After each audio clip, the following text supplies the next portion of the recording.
Hello there everybody, welcome to a MapleStory video. In this video we're going to be talking about the new Hyperburn event that's going to be coming up to GMS on June 11th most likely, and it's going to be the 1+4 Hyperburn where you get 4 extra levels per every level you gain, rather than the typical 3. And this video is going to cover a couple of different questions, namely the age-old question of what should you Hyperburn? Now, I'm just going to be completely upfront, and everything I say is an opinion, so again, there's no right or wrong way to play the game. But a lot of people do come back to these games, MapleStory specifically, seasonally, and they want to know what they should make.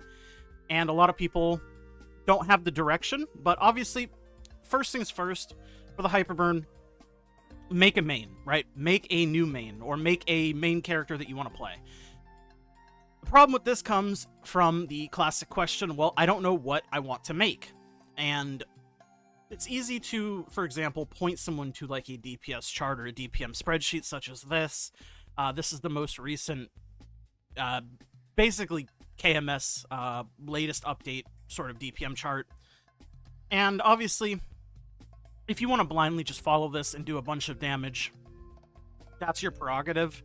I don't think it's the worst idea in the world to at least be aware of what the class you're picking is capable of or not capable of, but I think following a damage chart is asking for problems, right? And what do I mean by this? Okay, so a very good example is the biggest thing that just happened is Mastery 3 and 4, which is a 6-job thing. Basically, if you're new and you don't know what that means, Mastery 3 and 4 is basically more damage on certain classes. Some classes Mastery 3 and 4 is better than others.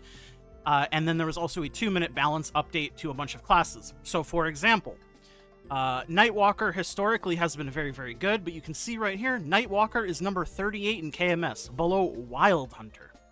Now, why is this relevant? Well, this is relevant because you should be picking a class that you at least enjoy playing at a base level. Obviously, a lot of people enjoy not being completely useless or, like, handicapped. No, I totally understand that. But picking a class based entirely on a spreadsheet and where it ranks in a damage chart is asking for trouble, right? Because the next patch, everything could completely change. Number 1 could be number 38, for example. Not saying that's what happened to Nightwalker. Nightwalker was quite high up there.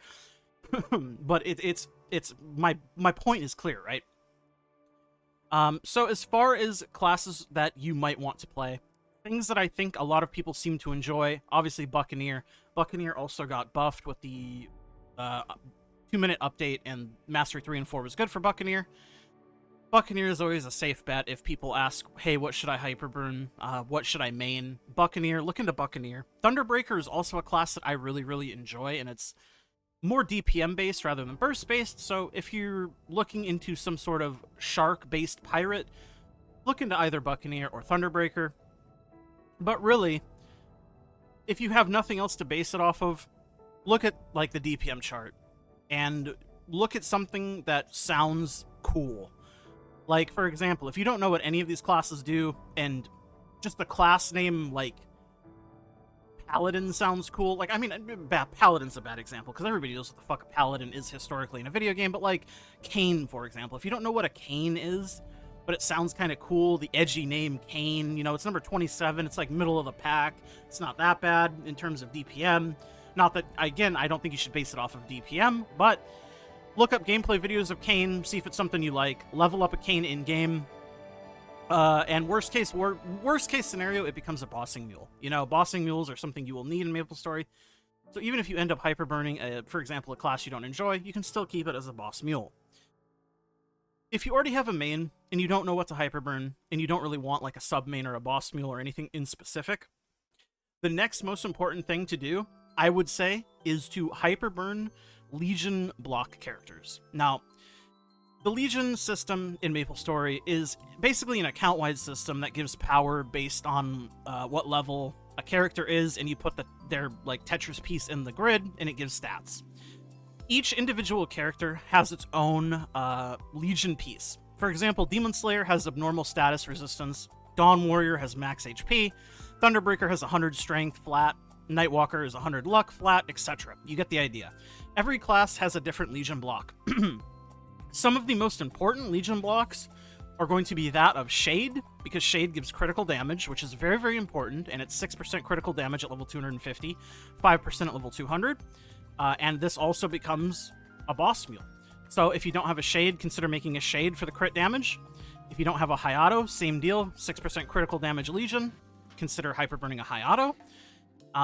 And then, of course, the newest class to GMS, as of me recording this, will be xuan, which is another critical damage Legion block. If you already have all of these at level 250 plus and you don't need those for their Legion pieces, there are still a bunch of other Legion blocks that I would consider. Namely, Kana is one that can be considered. It gives boss damage. Kana Link is also pretty good, though it only goes up to level 2. But boss damage at 6% at level 250. Kana is an okay boss mule. Demon Avenger is the same thing. It's a boss damage Legion piece. There's also Legion pieces that are like class specific. For example, where is my mechanic? Mechanic. Here. So if you want to main like a mage, for example, mages or certain classes in general want to get as much buff duration as they possibly can. Mechanic gives a buff duration Legion block. So again, try to figure out what you need and what you don't want to play manually, because the Hyperburn, the biggest benefit of a Hyperburn is the fact that you don't have to grind out all of those levels individually and you can skip a lot of it, right? So I typically use it for Legion characters that I don't want to level manually. So keep that in mind. But the 3 critical damage Legion pieces are the ones that I think are the most important, and you really should work on getting those ASAP, because 18% crit damage is an absolute ton of crit damage. You can kind of see here, it's just a lot of these classes have very standard Legion pieces, which is just like flat stat. But that is my advice to you if you don't know what you want to Hyperburn. Zero is also another decent class to make, though I don't think I would ever Hyperburn a Zero. You can if you want. I mean, I think you can Hyperburn a Zero. I'm not entirely sure on that, but Zero gives 12% XP Legion block, which is pretty good. But that being said, hopefully this gives you some direction on what to Hyperburn. Again, to recap, I think you should Hyperburn a main character. If you don't know what you want to Hyperburn, my suggestions off the dome is like 2 classes that you could look into, Buccaneer, Thunderbreaker. I think they're both very good, very strong, and very enjoyable to play. But ultimately, you should pick a class that looks enjoyable to you, because the rebalancing happens so often in this game. What was number 1 yesterday can be number 40 tomorrow. And I truly mean that. And the thing about MapleStory is you don't need to play the most meta DPS pumping class in this game to clear every single piece of content, aside from like the high, like you're probably going to have a very hard time clearing hard limbo on like a wild hunter right now, right? That's just the fact of the matter. Even if you're like the most geared wild hunter in the server, it's not so much that you can't do it necessarily, but your class is significantly handicapped, not based on anything other than just the class design, right? But my point is, that's like one boss out of the entire game that you can't really push, and it's already so high-end that most people aren't going to be able to push it anyways. So my point is, playing what is meta to play the sake of the meta is not something you should do in this game. And if you are somebody who wants to push like things like hard limbo, you're probably not watching this video anyways, you know what I mean? You don't need me to tell you, you know? But hopefully that helps you guys. Like the video if you like it, subscribe, all that good stuff, and I will see you guys all in the next video. Let me know what you guys Hyperburn. Let me know what your plans are. I'm always interested. I'm going to burn a Sia, assuming a Sia can be burned. If she can't be burned, I'll have to figure it out. Thank you so much to my YouTube members. Remix my life. I'm Nufu. It's Biscuit Standard Diz. I love all of you guys very, very much. And I'll see you guys all in the next one. Bye!